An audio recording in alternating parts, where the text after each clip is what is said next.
और अब बात एक बड़ी खबर की करते हैं। 2 या 3 बच्चे होते हैं घर में अच्छे। हम दो, हमारे दो, छोटा परिवार, सुखी परिवार। हिंदू हो या मुसलमान, एक परिवार एक संतान।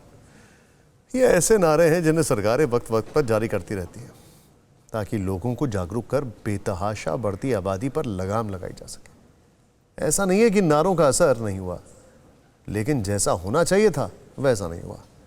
इसीलिए आबादी पर अंकुश लगाने के लिए सरकारें अब कानून बनाने लगी हैं। देश की सबसे ज्यादा आबादी वाले राज्य उत्तर प्रदेश के लिए नई जनसंख्या नीति का ऐलान कर दिया गया है। सवाल यह है कि क्या कानून के जरिए ही आबादी पर काबू पाया जा सकता है?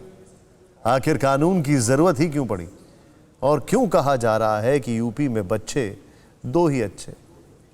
सब सवालों के जवाब इस रिपोर्ट में।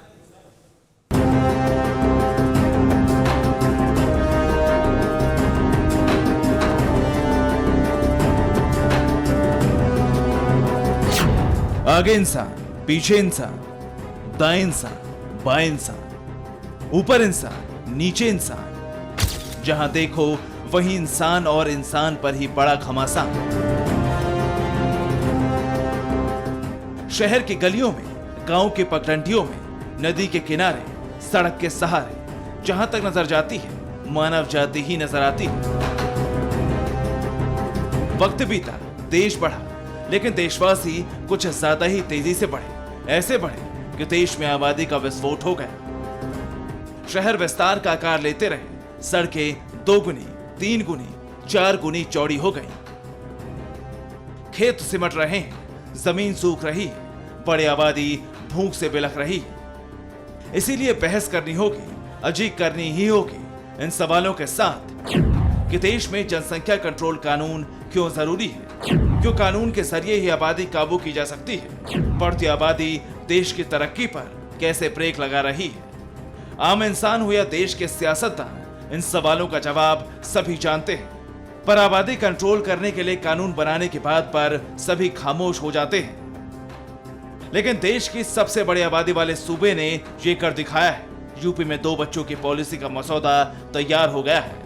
उत्तर प्रदेश की जनसंख्या नीति 2021 से 30 यह जारी हो रही है। इसको जारी करते हुए मुझे प्रसन्नता की अनुभूति हो रही है कि बढ़ती हुई जनसंख्या विकास में कहीं न कहीं बाधक हो सकती है और इस पर अनेक मंचों से पिछले 4 दशकों से मां और बच्चे के स्वास्थ्य को इसके साथ जोड़ना पड़ेगा। विश्व जनसंख्या दिवस के मौके पर यूपी के मुख्यमंत्री योगी आदित्यनाथ ने जनसंख्या नीति 2021 का ड्राफ्ट पेश किया। पूरा फोकस 2 बच्चों के परिवार पर है। सीएम ने जनता से इसे लेकर 19 जुलाई तक राय मांगी।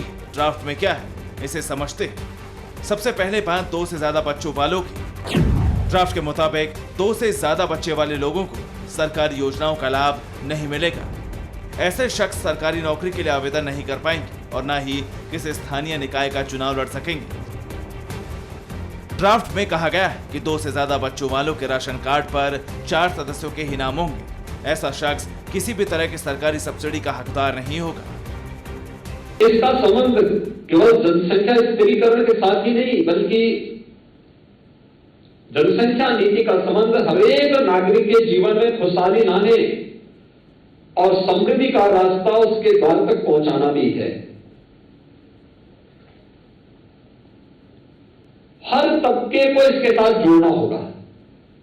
हर एक तबके को उस जागरूकता अभियान के साथ जोड़ना पड़ेगा।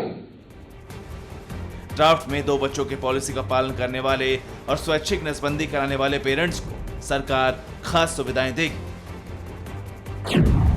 ऐसे सरकारी कर्मचारियों को 2 एक्स्ट्रा सैलरी इंक्रीमेंट, प्रमोशन, 12 महीने का मातृत्व या पितृत्व अवकाश, जीवन साथी को बीमा कवरेज, सरकारी आवासीय योजना में छूट, पीएफ में एम्प्लॉयर कंट्रीब्यूशन बढ़ाने जैसी कई सुविधाएं मिलेंगी। जिनके पास सरकारी नौकरी नहीं, ड्राफ्ट में उन्हें पानी, बिजली, होम टैक्स, होम लोन जैसी कई सुविधाएं देने का भी प्रस्ताव है। यानी सरकार ने एक तरफ जहां ज्यादा बच्चों वालों पर सख्ती की, वहीं 2 बच्चों वाले परिवारों को कई तरह की सहूलियत भी दे रही है। लेकिन सवाल बरकरार है कि सरकार को 2 बच्चों की जनसंख्या नीति क्यों बनानी पड़ी। क्या यूपी की तरह देश के अन्य राज्यों में भी ऐसा होना चाहिए?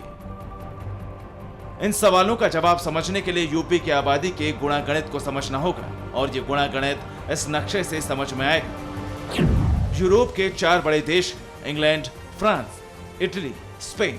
इंग्लैंड की आबादी करीब 5.5 करोड़ है, फ्रांस की 6.25 करोड़, इटली की 6 करोड़ और स्पेन की आबादी 5 करोड़ के करीब है।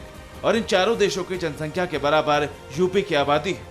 यानी दुनिया के 4 देशों में रहने वाले लोग सिर्फ हमारे एक राज्य उत्तर प्रदेश में रहते हैं।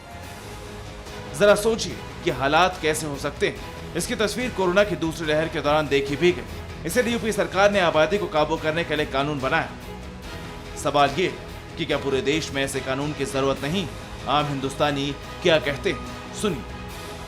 समुचित विकास से वंचित हैं, इसलिए हमारे देश में जनसंख्या नियंत्रण कानून अति आवश्यक है। एक तरीके से उनको एक डर या डर कहा जाए, डर दिया जा रहा है कि ताकि उसके लिए वो डरें और वो उस चीज़ को अमल करें। हमको लगता है कि ये आने वाले 20 साल पहले ही हो जाना चाहिए था, लेकिन हम धन्यवाद देंगे पूज्य महाराज जी को जिन्होंने ये ठोस कदम उठाया। मेरे हिसाब से इस कानून को एक समय सीमा में बांधा जाना चाहिए कि जैसे 2022 के बाद से जिनके 3 बच्चे होते हैं उस पर वो सारी चीज उनको इन सारी सुविधाओं से या कोई भी चीज़ों से वंचित रखना चाहिए ताकि इससे कुछ प्रोत्साहन मिल सके। आप देख सकते हैं कि पॉपुलेशन कितनी ज़्यादा इंडिया में बढ़ चुकी है।